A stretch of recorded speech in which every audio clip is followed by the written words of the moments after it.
una bienvenida y vamos a pasar directamente al momento de la palabra del Señor. Vamos a reflexionar un momento en la palabra del Señor y hoy con el tema de el perdón, ¿vale? Hoy con el tema del perdón. ¿Listo? Ahí en sus pantallas pueden colocar grande esta imagen, esta pantalla principal. Allí van a tener las diapositivas o el contenido de lo que vamos a ir hablando hoy, ¿sí? Y recuerde que puedes tenerlo también de manera repetida, las veces que sea, lo puedes volver a ver en casa en nuestro canal de YouTube en Somos Kirge. Pero si quisieras también adicional a esto el contenido en PDF para poderlo estudiar un poco más, tenerlo entre tus apuntes, lo puedes hacer. Solamente debes de escribirnos, contáctate con nosotros y te haremos llegar todo este material. Esperamos que sea de bendición para ti como lo ha sido para nosotros, ¿vale? Así que vámonos hoy al momento de la palabra del Señor. Y hoy vamos a estudiar entonces y a pensar un momento en el perdón. Recuerden que estos devocionales están diseñados no para desarrollar todo un tema a profundidad, sí, siempre cada expositor. Agradecemos al pastor Daniel Oquendo la semana pasada y a todos los compañeros que nos han estado compartiendo la palabra desde Somos Iglesia Medellín. Estamos, creo que, en la misma sintonía de que esos minuticos pues son pocos para poder profundizar en un tema. Sin embargo, tratamos de dejar algunas bases de comprensión, bases doctrinales, bases de pensamiento y de reflexión que nos ayuden a seguir avanzando en el crecimiento de la palabra del Señor, ¿vale? Y hoy no va a ser la excepción. Hoy vamos a dejar algún fundamento, algunos criterios, ¿vale? Algunos criterios que nos permitan seguir avanzando, ¿vale? Seguir avanzando y creciendo en la palabra del Señor. Hoy, con el tema de el perdón, ¿vale? Vamos entonces a revisar el contenido que tenemos para hoy y ahí en la pantalla vamos a mirar entonces la temática, cuáles son los puntos que vamos a desarrollar hoy. Los puntos que hoy vamos a desarrollar son los siguientes. Primero vamos a mirar qué es el perdón. Segundo, vamos a mirar el perdón desde la experiencia de la cruz. Lo hemos llamado el perdón desde el crucificado, ¿vale? El tercer punto es, vamos a definir un poco qué es lo que Dios perdona, porque creo que no sé si nos ha pasado de que cuando nos acercamos a Dios no sabemos qué es por qué le vamos a pedir perdón a Dios, o sea, en qué lo que lo hemos ofendido, ¿verdad? Y hoy puede ser una buena oportunidad para podernos enterar sobre qué es lo que Dios perdona y de qué es lo que nos vamos a arrepentir. Cuarto, vamos a hablar hoy de un tema también un poquito sobre el perdón y la salvación de los niños, ¿no? Que es algo problemático un poco aquí en este tema porque hay mucha discusión. Entonces vamos a dejar como un punto de partida, al menos algo que nos deje encaminados hacia dónde debemos apuntar en el texto bíblico. Y por último, vamos a tener un compartir entre todos. ¿Por qué debemos perdonar? ¿Vale? Así que vamos a iniciar. Quiero compartirles un texto inicial de la palabra del Señor. Y recuerden, el tema hoy es el perdón. El versículo y el texto de la palabra que quiero compartirles para todos hoy como punto de partida es Juan capítulo 1, el versículo 29, dice de la siguiente manera. El siguiente día vio Juan, el Bautista, a Jesús que venía a él y dijo: He aquí el Cordero de Dios que quita el pecado del mundo. ¿Vale? Vamos a revisar este texto. Usted lo puede encontrar allí en sus Biblias. Esta es nuestra revisión Reina Valera de 1960. ¿Vale? Pero usted lo puede mirar en la versión preferida, en la que usted normalmente usa o en el idioma que normalmente usted lee la Biblia. ¿Vale? Ese es el texto de partida. Vamos a definir un poquitico hoy qué es el perdón. Aquí les tengo una imagen con una expresión y es bien interesante. ¿Qué es el perdón? Vamos a hacerlo lo más fácil, lo más resumido, porque se nos queda más así, ¿no? Como frases pequeñas. Y el perdón no es justicia, es misericordia, ¿vale? Eso es importante, ¿sí? El perdón no es justicia, es misericordia. Eso es algo bien interesante porque el perdón no es justo. O sea, lo justo es que el que fue agraviado pueda ser retribuido por un daño, ¿sí? En doble sentido, hacia la parte que lo agredió, ¿sí? Hay un texto en el Antiguo Testamento que habla mucho de esto y yo sé que lo hemos escuchado en mayor o en menor medida, y es el famoso ojo por ojo, diente por diente, brazo por brazo, quemadura por quemadura, vida por vida, ¿verdad? Y lo que está tratando de analizar es ese porcentaje de justicia ante un agravio recibido, ¿sí? En el Antiguo Testamento estamos en una sociedad, pues, con respecto a nosotros, hoy en día muy primitiva, ¿sí? Tienen un sistema judicial, pues, básicamente si alguien en una pelea, en un accidente o lo que haya sido, le dañó un ojo a otro, pues la otra persona viene y como método de justicia le daña también ese mismo ojo a esa persona. Por ejemplo, si fue el derecho, pues el derecho. Si fue el izquierdo. Si fue una mano, pues una mano, ¿vale? Y en ese sentido, era como legislaban básicamente la justicia. A grosso modo, de una manera muy grande, les estoy resumiendo, básicamente la justicia vendría siendo entre la humanidad eso. Y normalmente nosotros manejamos el mismo principio social hoy en día, ¿sí? Se espera de que un delincuente, alguien que haya hecho daño, una persona que nos ha lastimado, pues pueda recibir el mismo, de pronto no más, pero al menos el mismo daño que nos generó a nosotros, y de esa manera nosotros podemos sentir que se ha hecho justicia, ¿vale? Así que ese es el concepto de justicia, al menos como lo entendemos nosotros como en sociedad. Sin embargo, el perdón no es justicia. El perdón es misericordia. El perdón es no te voy a hacer lo que mereces que te haga, ¿sí? El perdón es no te voy a cobrar la deuda, voy a pasar esa culpa, voy a pasar esa deuda, no te la voy a cobrar. Y eso es el perdón. El perdón no es justicia. El perdón es una virtud que nace del corazón ofendido y dice no voy a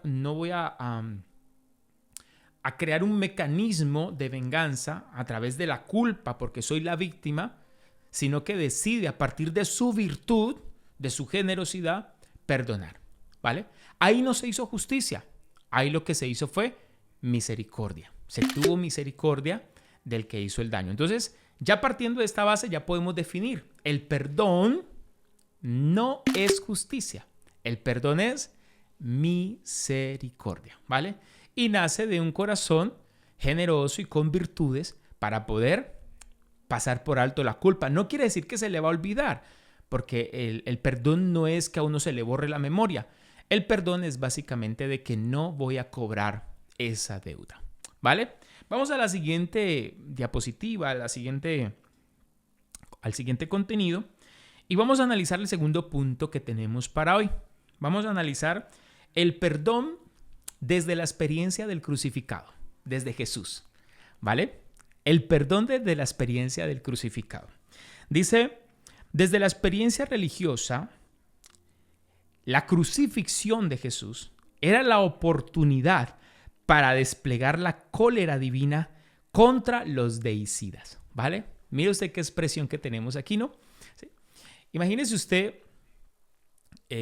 venimos con una lectura del Antiguo Testamento, un Dios, una religión, una fe, una ley totalmente basada en la retribución, ¿sí? Y eso es algo que a nosotros hoy constantemente nos afecta teológicamente al relacionarnos con Dios, ¿verdad? ¿Cómo es posible que al malo no le vaya mal? Sí, porque tenemos esa misma percepción. Ahora, esa misma pregunta, llevémosla a la experiencia de la cruz. Desde la crucifixión de Jesús, ¿cómo es posible que a esos soldados, que a esas personas que se burlan, a todo ese sistema gubernamental, político, de justicia que hay en el momento de Jesús, cómo es posible que estén asesinando a un inocente y no les pase nada? ¿Dónde está Dios allí? ¿Verdad? La experiencia, esa era la oportunidad. Es decir, si Dios hubiera querido una excusa para acabar con la humanidad o para desplegar su venganza, ¿sí?, como a veces acostumbramos en esa lectura del Antiguo Testamento, ¿no? Esa perspectiva, esa visión a través de los escritores del Antiguo Testamento, vemos esa imagen de un Dios que se levanta en venganza, ¿sí? Que se levanta en retribuirle a los otros pueblos porque es un Dios que se llena de cólera y entra en un mecanismo constante de ira y despliega la ira contra un pueblo, contra el otro, contra el otro. Usa a Israel para ello y a veces en contravía, ¿no? A veces usa a los otros pueblos en contra de Israel porque le han ofendido. Y entonces vemos a un Dios que, hay una expresión en España que dice, un Dios que no se anda con chiquitas, ¿vale? Un Dios que va al que la hace, la paga. Pero en la experiencia del crucificado, estamos viendo un Dios que no está desplegando su venganza. ¿Sí? Al menos contra estos 5 o 6 que están aquí azotando a Jesús. ¿Vale? Así que en la experiencia religiosa, ya la experiencia del crucificado y el analizar la crucifixión de Jesús choca directamente con ese paradigma, ¿sí? Uy, si Dios no se aguantaba en la perspectiva de los escritores del Antiguo Testamento tantas cosas, uy, ahora que hayan tocado a Jesús, no, esto se acabó aquí y estamos esperando que venga la ira de Dios sobre todos, ¿sí? Al menos sobre los que estaban ahí alrededor del Gólgota y que le hicieron tanto daño a Jesús. Esa era la oportunidad perfecta. Analicemos la siguiente imagen que tenemos aquí, ¿sí? Pero aquí quiero que nos detengamos unos minuticos y es, en vez de encontrar un despliegue del castigo y de la justicia divina, ¿sí? Ojo por ojo, diente por diente, quemadura por quemadura, que era el sistema de la fe de ese momento, fíjese lo que pasa en la experiencia de crucifixión. Padre, perdónalos, ¿verdad? Porque no saben lo que hacen, ¿sí? Más que nosotros a veces volvemos a esta experiencia de la crucifixión muy romántica, ¿no? Y a través también de las películas que se generan, de la pasión de Cristo y todo eso, volvemos a esta experiencia del perdón en la cruz del Calvario, algo muy romántico, pero yo no quiero volverlo tan romántico en esta noche, yo quiero volverlo un poco más reflexivo, ¿sí? Un poco más reflexivo. Aquí directamente en la experiencia de Cristo culmina la visión que traemos de un Dios que no se aguanta nada, y aquí es un Dios que se está quedando en silencio frente al asesinato y a la muerte de un inocente. Y que aparte de eso no solo se va a quedar en silencio, sino que va a actuar en perdonar. Es decir, no solamente tiene misericordia de las personas y sale a flor toda esa virtud y se rompe todo ese paradigma del el mecanismo de violencia, de venganza, ¿verdad? Hoy en día donde a través de los medios de comunicación vemos constantemente que los periodistas, los reporteros, las noticias utilizan mucho este término que les voy a decir aquí. La guerra está escalando a otro nivel, ¿sí? Es decir, una guerra comienza o un enfrentamiento comienza con cosas básicas y cada vez que un partido, una banda, un equipo, una persona o un país responde ante este estímulo negativo, cada vez la guerra va escalando porque cada uno va infligiendo mayor dolor a la otra parte con tal de que la guerra pare, pero no logra parar. Lo que está haciendo es que de alguna manera se está escalando en la guerra, ¿sí? Aquí nosotros no estamos viendo cómo escala una guerra. Aquí estamos viendo un Dios que está rompiendo el paradigma del mecanismo de venganza. Aquí está cambiando totalmente el chip. Me encanta ver la crucifixión de Jesús a partir de eso. La imagen que me deja de Dios a partir del crucificado. Un Dios que no se está dejando tentar por la maldad. Un Dios que no se está dejando tentar por la muerte de ese inocente. Un Dios que además no se deja tentar a responder igual a los asesinos de Jesús. ¿Sí? Porque eso lo tenemos que aceptar. Cuando una persona responde igual a su agresor, se pone en el mismo término del agresor y él también pasa de ser víctima a un nuevo agresor en este combate. Y esa visión de la experiencia del crucificado me encanta. Espero que también a ustedes les guste en esta noche, porque estamos conociendo en la experiencia de Jesús en la cruz del Calvario una nueva visión de Dios. Un Dios que no se va a colocar al nivel del sistema humano de venganza y de retributivo. Un Dios que es bueno y amplio para perdonar. Vamos a la siguiente imagen que les tenemos aquí. Y es el siguiente punto, ¿sí? ¿Cómo estamos de tiempo? Muy bien. Bueno, vamos bien, ¿vale? Me encanta esta frase que les voy a colocar aquí y cada vez la interiorizo más. Cada vez la coloco más para mí. Y cada vez que la digo y me la repito yo mismo en mis estudios personales, me enamoro y me encanta más. Me encanta el Dios que nos mostró Jesús. Me encanta, ¿sí? Porque hasta Jesús, las imágenes que nos habían brindado de Dios eran unas imágenes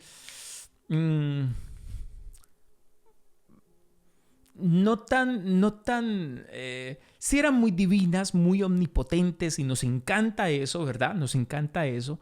Sin embargo, en Jesús encontramos un Dios que está enamorado de su humanidad. En Jesús encontramos un Dios enamorado de su creación. En Jesús encontramos un Dios que, por más que la humanidad se enloquezca, Él se mantiene en su criterio de bondad. Y eso me fascina, a mí por lo menos me encanta. Y dice así, miremos la imagen aquí de esta que les tenía, y es el Dios de Jesús. En Jesús estamos viendo y analizando este paradigma, vengarse se justifica con la necesidad de retribución de la víctima y de esa manera se genera un mecanismo de violencia. Miremos la siguiente imagen y quiero terminar esta parte diciendo, en Jesús, ¿sí? En Jesús eliminamos la injusticia, ¿sí? Pero ¿cómo se elimina la injusticia en Jesús? ¿Se elimina retribuyendo con más maldad? No, se elimina perdonando. Es decir, Dios es como que el ser humano está en un lado del ring con sus guantes y Dios se quita los guantes y dice, mire, yo no voy a participar de esta pelea, ¿sí? En ese momento se elimina el conflicto porque uno de los dos bandos se sale del ring. Ya no va a haber un enfrentamiento, ¿sí? Pero es porque uno de los dos toma de la virtud y de esa manera se elimina ese mecanismo de maldad que se está generando. ¿Cómo? A través del perdón. Segundo punto bien interesante en esta noche, que en Jesús estamos corrigiendo la imagen de Dios, ¿sí?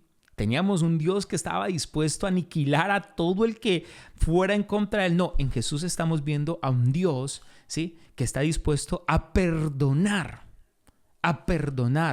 aún ese daño que se está haciendo en contra de Jesús. Sí.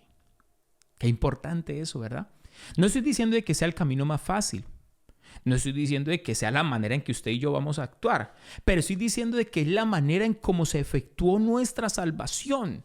La única manera en que se efectuara la salvación es que Dios actuara en virtud de su bondad y se bajara del ring.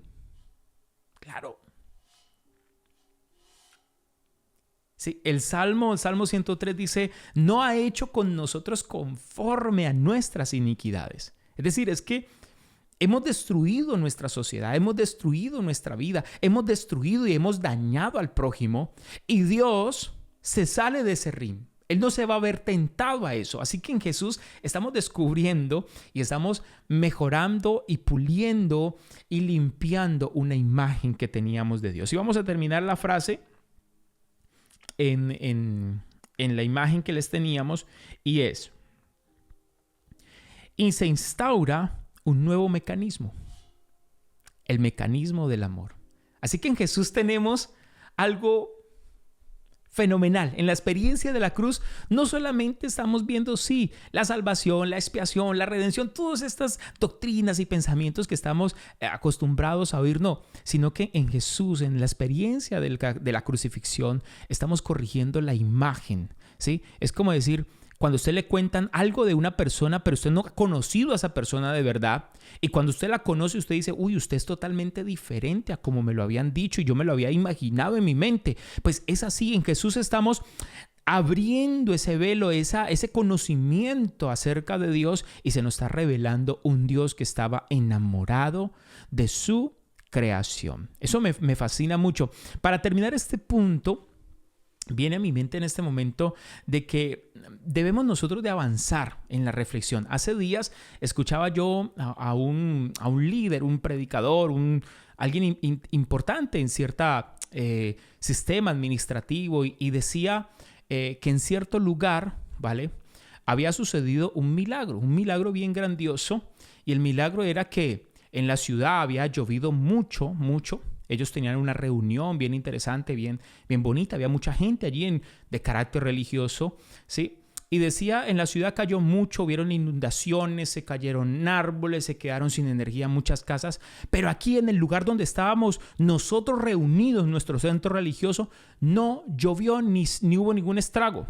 Y eso para nosotros hoy en día nos parece como algo impresionante, algo sublime. Pero inmediatamente yo pienso es al revés. O sea, nosotros como cristianos nos paramos y nos alegramos de que Dios ahogó al resto de la humanidad, pero a nosotros, que tenemos cierto rótulo, nos dejó vivos. ¿Eso es lo que estamos diciendo?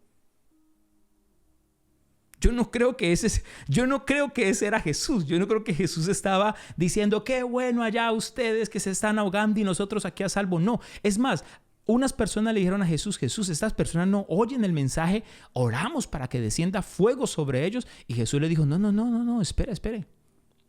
Yo he venido para salvar a la gente. ¿Ustedes de qué espíritu son? ¿Sí? Yo creo que tenemos que reflexionar y avanzar en nuestras reflexiones cristianas, porque por tratar de hacernos ver más grandes a través de la salvación, lo que estamos es arruinando y seguimos arruinando la imagen de Dios que Jesús quiso siempre corregir. La humanidad estaba esperando a un Dios aniquilador, un Dios que viniera a ponerle orden, pero apareció Jesús hablando del amor. ¿Quién se iba a imaginar que este hijo de un carpintero iba a estar hablando aquí de amor y que ese era Dios entre nosotros? Nadie se lo esperaba, por eso nadie se lo tomó en serio, ¿sí? Pero Jesús estaba instaurando un nuevo mecanismo, un mecanismo más profundo, más difícil de alcanzar. Estaba colocando su reino, y la base que le estaba poniendo a su reino era una base de el amor. Vamos al siguiente punto. Vamos a analizar. Este siguiente punto es bien interesante. El siguiente punto es algo que nos ha traído un poco de polémica en algún sentido. Y es el perdón de los niños, ¿no? ¿Qué pasa con los niños, verdad? ¿Qué pasa con los niños? ¿Qué pasa con... Hay tantas posturas frente a esto. Bueno, vamos a dejar esto aquí como fundamento, ¿sí? Pero yo les pido de que tengamos estos 3 puntos solo como base para analizar el perdón acerca de los niños, ¿sí? El problema del perdón de los niños y de los infantes, lo puse aquí, es que nosotros no tenemos claro qué es el pecado original, ¿sí? Yo les puse aquí una definición, el pecado original, ¿sí? Y si usted lo busca en algún buscador en internet, hoy en día inteligencia artificial que nos arroja resultados muy rápido, usted se puede enterar de que la doctrina del pecado original no es una doctrina propiamente del cristianismo o del evangelio de Jesús. ¿Aló? Como tal, ¿sí? Es más bien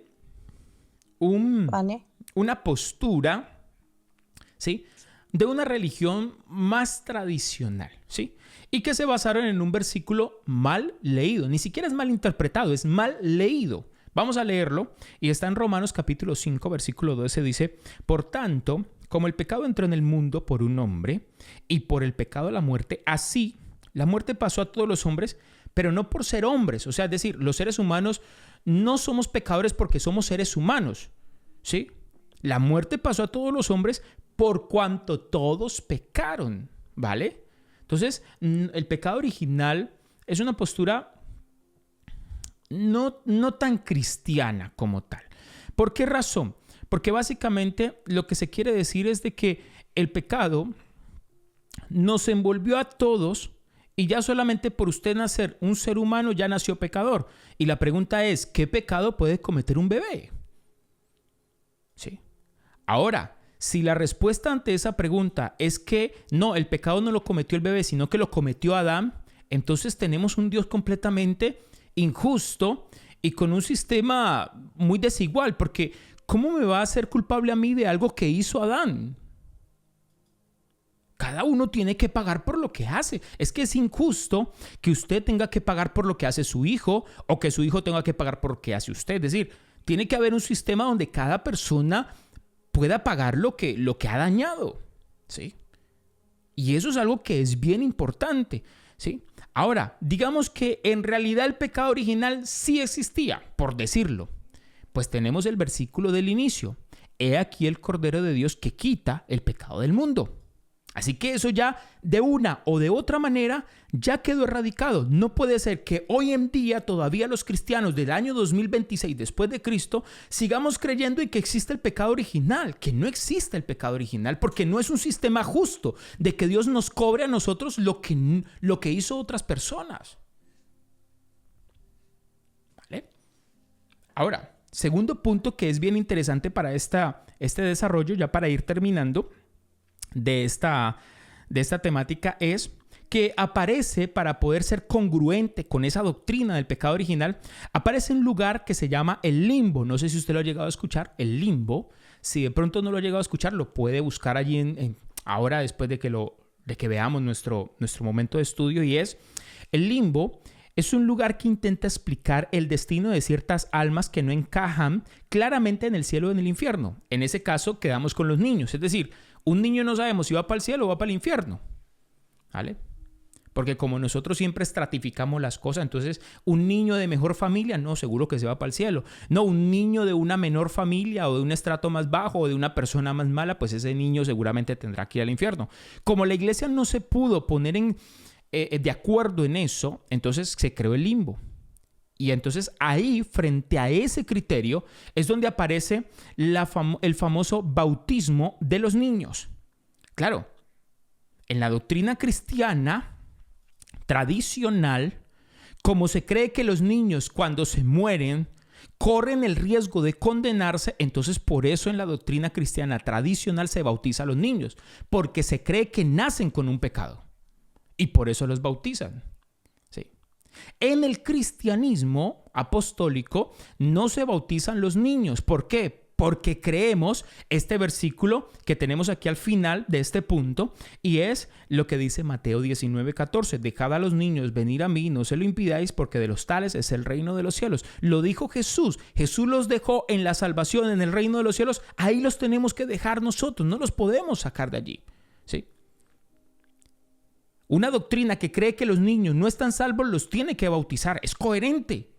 Pero una doctrina que creemos que los niños están salvos porque Jesús lo dijo y lo prometió, pues no hay que bautizarlos. Se bautizarán cuando tengan su conciencia, cuando sean conscientes de lo que han hecho, y ya eso pues serán en algunos años de vida, ¿vale? Así que dejemos aquí por el momento el tema de los infantes. Vamos al siguiente punto. ¿Cuánto nos queda, mano? Ok. Importante aquí, ¿qué es lo que Dios perdona? ¿Vale? ¿Qué es lo que Dios perdona? Tenemos 3 versículos. Usted los puede revisar con más detenimiento en casa. Juan capítulo 3, versículo 19. Juan capítulo 16, el versículo 8. Y Romanos 1:21. Los 3 nos están hablando de en qué consiste la condenación y en qué consiste el pecado como tal, ¿vale? Y cuando usted lea los 3, usted puede llegar a la conclusión. Yo le voy a dejar esta reflexión, y es que el pecado como tal es uno solo.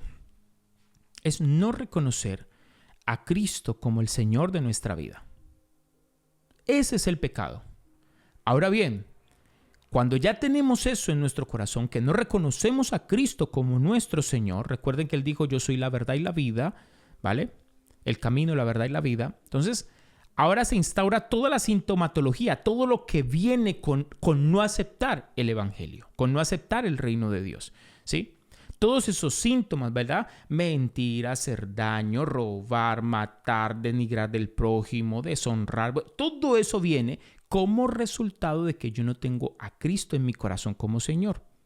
Eso es el resultado. Es como usted piensa en alguna patología importante, qué sé yo, ahora se me ocurre apendicitis, inflamación de la vesícula, qué sé yo. Esos son enfermedades o patologías puntuales, pero eso genera síntomas como que dolor abdominal, de pronto ganas de devolver, de pronto fiebre, de pronto calambres, qué sé yo, tantas sintomatologías que puede desarrollarse a partir de una enfermedad, pero no se quita la enfermedad tratando los síntomas. Se quita la enfermedad tratando la enfermedad como tal. Así que usted y yo, ¿vale? En el siguiente punto y el siguiente diapositiva van junto estas dos, ¿sí? Como el pecado es no aceptar a Cristo como mi Señor, pues precisamente lo que Dios va a perdonar es eso. Cuando usted se acerca a Dios y yo me acerco, yo no me acerco a decirle, Señor, te pido perdón porque mentí, te pido perdón porque pensé mal, te pido perdón. No. Claro que todas esas cosas están malas, pero usted y yo lo primero que vamos a pedir perdón es, Señor, te pido perdón porque no acepté tu reino antes. Porque no te recibí como mi Señor. Muchas personas quieren solamente mejorar su conducta, pero no aceptar a Cristo como su Señor. Y el cristianismo no es solamente un reformatorio de conducta. Eso lo podemos lograr a través de otras ciencias, la psicología, la psiquiatría. Hay muchas cosas que nos pueden ayudar para el mejoramiento de nuestra conducta. Equipos de ayuda mutua, ayuda colectiva, qué sé yo. Pero el cristianismo no es un reformatorio de la conducta. El cristianismo es aceptar el reino de Dios en nuestra vida. Venga a nosotros tu reino y hágase tu voluntad. Eso es lo que Dios va a perdonar. Sigamos adelante. ¿Por qué perdonar hoy? ¿Cómo deberíamos nosotros como cristianos entender el perdón hoy? Mire, los dos primeros yo los he escuchado y dice así: perdonamos porque ya pasó el tiempo y ya no nos sentimos ofendidos. ¿Qué piensan ustedes de ese primer punto, no? No vamos a participar, pero piénselo allí en casa, ¿sí? Yo termino perdonando porque ya pasó el tiempo suficiente, ya me saqué la venganza, ya me saqué la espinita y al final pues ya logré sacar el mayor provecho y al final ya no me duele. Así que ahora sí ya estoy listo para perdonar, ¿vale? Creo que esa sería como una manera equivocada de ejecutar el perdón, ¿sí? Perdono dentro de 10 años cuando ya no me duele, ¿no? Vale. Otra razón por lo que la gente perdona hoy, y este se da mucho en el mundo cristiano, y ojalá que reflexionemos sobre esta frase: perdonar porque nos sentimos superiores moralmente al ofensor, ¿sí? Resulta de que hay muchos términos, ¿vale? Hay muchos términos que son una trampa en sí mismo y la gente a veces no los identifica, ¿sí? Y la gente dice, yo lo perdono porque yo no soy igual que usted. Bueno, no lo perdona, pero es arrogante, ¿cierto? Entonces, al final se ejecuta el perdón, pero desde una posición como que yo lo perdono porque soy mejor que usted, ¿sí? ¿Vale? Creo que esa no es una buena razón. El cristianismo no es un púlpito para que dejemos ver nuestra moralidad y nuestra superioridad sobre los demás. Creo que perdonar así sí se termina de pronto perdonando, pero queda el sinsabor de que te perdono porque soy mejor que tú, ¿vale? Yo quisiera invitarles a todos a que analizáramos esta última frase. Claro que sí, ¿no? El perdón libera, liberta, el perdón nos abre un camino de amor, el perdón nos llena de paz, el perdón nos guarda de la raíz de amargura. Y yo quisiera que tuvieran esto en cuenta, sumémoslo a todas estas definiciones. Y dice así: perdonar porque buscamos también la salvación del otro. ¿Verdad? Qué interesante. Como dijo Jesús, ¿cierto? Perdónalos porque ellos no saben lo que están haciendo. Es decir, Jesús no solamente perdona porque ama, porque libera, sino también porque conjunto con todo esto, Él también lo que busca es que el agresor pueda alcanzar el perdón. Porque igual la persona que está ofendiendo, está haciendo daño a otro, está en tinieblas, está en un mecanismo de violencia en su corazón y lo está descargando sobre el otro. Y al perdonar, yo le estoy abriendo la posibilidad de que el otro también pueda salir de esa prisión. Así que el perdonar junta todas estas cosas, libera nuestro corazón, nos guarda de una raíz de amargura, nos llena de mucha paz, pero no solamente en nosotros, abre la prisión del otro para que ya no se sienta en la culpa y haya aprisionado, sino que también pueda llegar a la salvación. Esta última imagen para todos. Recordemos, ¿sí? Perdonar no es justicia. Perdonar es misericordia, que nace de un corazón hoy en día lleno de la virtud de Dios.